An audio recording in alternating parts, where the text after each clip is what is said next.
Hello and welcome to our platform. Our platform লৈ সকলোকে স্বাগতম জনাইছো। তো আজি এটা নতুন কোর্স আপোনালোকৰ মাজলৈ লৈ আহিছো, এটা নতুন ভিডিও। য'ত GTPGT ফাইনাল ৰিজাল্টৰ কথা ক'ম আৰু এপইণ্টমেণ্ট লেটাৰসমূহ কেতিয়া দিয়া হ'ব সেই কথাটো আজি ইয়াতে আলোচনা কৰিবৰ কাৰণে মই এই ভিডিওটো আনিছো।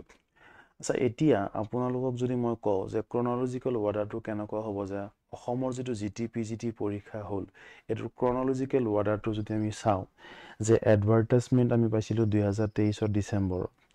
নেক্সট ফৰ্ম ফিল আপ হৈছিলে কেতিয়া, যে 2024 অক্টোবৰ নৱেম্বৰ মাহত। অক্টোবৰত আৰম্ভ হৈছিলে আৰু নৱেম্বৰত শেষ হৈছিলে। আৰু এক্সাম হৈছিলে 2025 জানুৱাৰীত। আৰু ৰিজাল্ট ডিক্লেয়াৰ কৰিছিলে 2025 মে মাহত এটা ৰিজাল্ট দিছিলে PGT আৰু জুন মাহত দিছিলে GTৰ কাৰণে। তো এইখিনি আছিলে ক্ৰনলজিকেল অৰ্ডাৰটো। এতিয়া ইয়াৰ পিছত আমি যদি অসমৰ মুখ্যমন্ত্ৰী ডক্টৰ হিমন্ত বিশ্ব শৰ্মাৰ হোৱাটছএপ পেজলৈ যাওঁ, তেতিয়া আমি দেখিম তেখেতে কেইবাটাও ৰিজাল্টৰ ডেট ইয়াতে জনাইছিলে আৰু ক্ৰম অনুসাৰে সেই ৰিজাল্টসমূহ দিয়া হৈ আছে। এতিয়া আমাৰ যিটো ৰিজাল্ট GTPGTৰ, ইয়াতে দেখিব প্ৰাথমিক, স্নাতক আৰু স্নাতকোত্তৰ শিক্ষকৰ 15 পৰা 20 তাৰিখৰ ভিতৰত, মানে এইটো মাহৰ 15-20 তাৰিখৰ ভিতৰত দিয়া হ'ব বুলি তেওঁ উল্লেখ কৰিছিলে। এতিয়া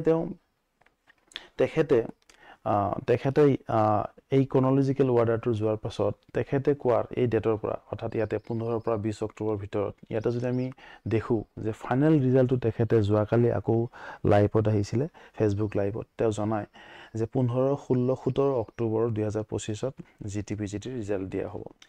এতিয়া ইয়াতে এটা কথা, যে 15 পৰা 20 অক্টোবৰৰ ভিতৰত আমি যদি ভালকৈ নটিচ কৰোঁ তেতিয়া দেখিম যে 18 তাৰিখে গভৰ্ণমেণ্ট হলিডেৰ মতে ইয়াতে চাওঁ, 18 অক্টোবৰত গভৰ্ণমেণ্ট হলিডে ইয়াতে আছে, কাতি বিহু শনিবাৰ 18 তাৰিখে। ঠিক আছে, তো 18 তাৰিখে যদি কাতি বিহুৰ বন্ধ হয়, 19 তাৰিখে দেওবাৰ ছানডে, আৰু 20 তাৰিখে 20 অক্টোবৰত আকৌ বন্ধ আছে কালী পূজা আৰু দীপাৱলীৰ। ইয়াতে আমি যদি চাওঁ 20 অক্টোবৰত আকৌ বন্ধ আছে কালী পূজা আৰু দীপাৱলীৰ বা দিৱালীৰ। তো আল্টিমেটলি আমি ভালকৈ যদি দেখোঁ তেতিয়াহ'লে আমাৰ যিটো ৰিজাল্ট, সেই ৰিজাল্টটো যে 15, 16, 17, 18, 19, 20টো নাহেই, কাৰণ এইকেইদিনত আমি দেখা পাই আছোঁ যে হলিডেৰ কথা আহি আছে, হলিডে অৰ্থাৎ বন্ধৰ কথা আহি আছে। কিন্তু এনেকুৱাও নহয় যে নিদিয়ে, কাৰণ চাওক যোৱাকালি হেল্থৰ ৰিজাল্ট ছানডে আছিলে, দেওবাৰ আছিলে, তথাপি হেল্থৰ ৰিজাল্ট কিন্তু দিছে, কিন্তু সেইটো মুখ্যমন্ত্ৰী আগতেই কৈ থৈছিলে। তো তেখেতে জনায় যে 15, 16, 17 অক্টোবৰ 2025, অৰ্থাৎ আজিতো 13 তাৰিখ, অহাকালি 14 তাৰিখ, অৰ্থাৎ তাৰ পিছদিনা হয় পৰহি 15, 16, 17 এই 3 দিনৰ ভিতৰতে ৰিজাল্ট দিব বুলি ডক্টৰ হিমন্ত বিশ্ব শৰ্মা মুখ্যমন্ত্ৰী ডাঙৰীয়াই জনায়। এতিয়া ইয়াৰ পিছত চাওক, আপোনালোকে এইখিনিত ইমান দিনে ডিচেম্বৰ 2023 পৰা আৰম্ভ কৰি 24-25 ইমান দিনে এটা দীঘলীয়া জাৰ্ণি আপোনালোকে পাই আহিলে। এতিয়া এইকেইদিন মাত্ৰ 2, 3, 4, 5 দিনৰ কাৰণে আপোনালোকৰ ধৈৰ্য আৰু আপোনাৰ বিশ্বাস হেৰুৱাই নাযাব। কোনো ভাগৰি যাব নালাগে। বিশ্বাস ৰাখক আৰু নিজৰ ওপৰত বিশ্বাস ৰাখক আৰু নিজকে কি কৰিব লাগিব, ধৈৰ্য ধৰিব লাগিব।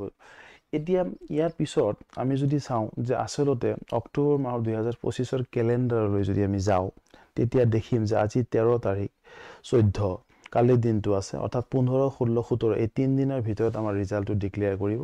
আৰু তেখেতে জনোৱা মতে 2025 অক্টোবৰত 25 তাৰিখে বা 26 তাৰিখে ৰিজাল্ট দিয়াৰ সম্ভাৱনা, এপইণ্টমেণ্ট দিয়াৰ সম্ভাৱনা আছে। ইফালে 26 তাৰিখে আকৌ আমি দেওবাৰ দেখা পাই আছোঁ। যি কি নহওক, ডক্টৰ হিমন্ত বিশ্ব শৰ্মা ডাঙৰীয়া, মুখ্যমন্ত্ৰী ডাঙৰীয়াই জনাইছে যে 25 বা 26ত দিব লাগে।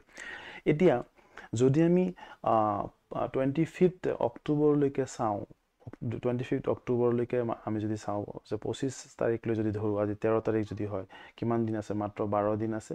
আৰু যদি 25 তাৰিখে আমাক এপইণ্টমেণ্ট দিয়া হয়, তেতিয়াহ'লে কি হ'ব, 1 নৱেম্বৰ 2025 পৰা কি কৰিব পাৰিব,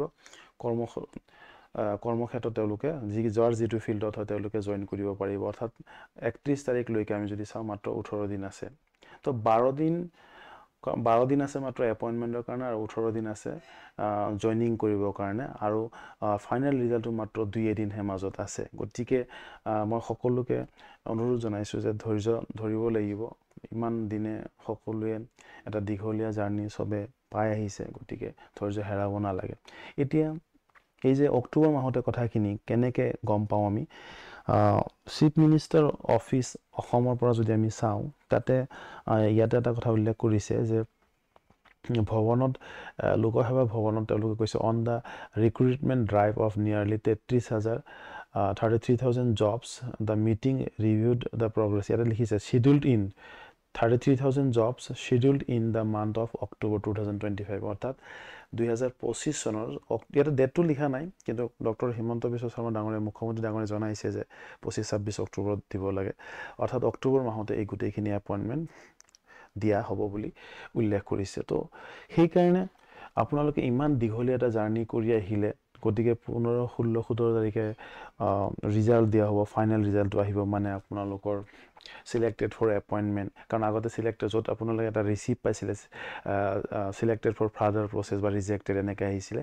যিসকলৰ সিলেক্টেড ফৰ ফাৰ্ডাৰ প্ৰচেছ আহিছে তো কোনো চিন্তা কৰাৰ কোনো কাৰণ নাই 15, 16, 17 তাৰিখে এপইণ্টমেণ্ট সিলেক্টেড ফৰ এপইণ্টমেণ্ট হয়তো নতুন কিবা এটা চেণ্টেঞ্চ তাতে লিখা থাকিব তো আল্টিমেটলি এপইণ্টমেণ্ট লেটাৰৰ কাৰণে 25, 6 অক্টোবৰলৈ আপোনাৰ হ'ব আৰু জইনিং আপোনালোকে নৱেম্বৰত কৰিব পাৰিব বুলি মুখ্যমন্ত্ৰী ডাঙৰীয়াই জনাইছিলে তো আল্টিমেটলি 12 দিনৰ আৰু 18 দিন মাত্ৰ 12ৰ পৰা 18 দিন আপোনালোকে ৰখিব লাগিব তাৰ কাৰণে ধৈৰ্য ধৰিব লাগিব বিশ্বাস ৰাখিব লাগিব সকলোৱে বিশ্বাস ৰাখক ধৈৰ্য হেৰাই যাব নালাগে খুব কম দিনৰ ভিতৰতে আপোনালোকে শিক্ষকতা কৰিব পাৰিব গতিকে মই আকৌ ডিসক্লেমাৰ ইয়াতে আপোনালোকক জনাই দিছোঁ আৰু ভিডিঅ'টো চোৱাৰ কাৰণে আপোনালোকক সকলোকে ধন্যবাদ জ্ঞাপন কৰিছোঁ থেংক ইউ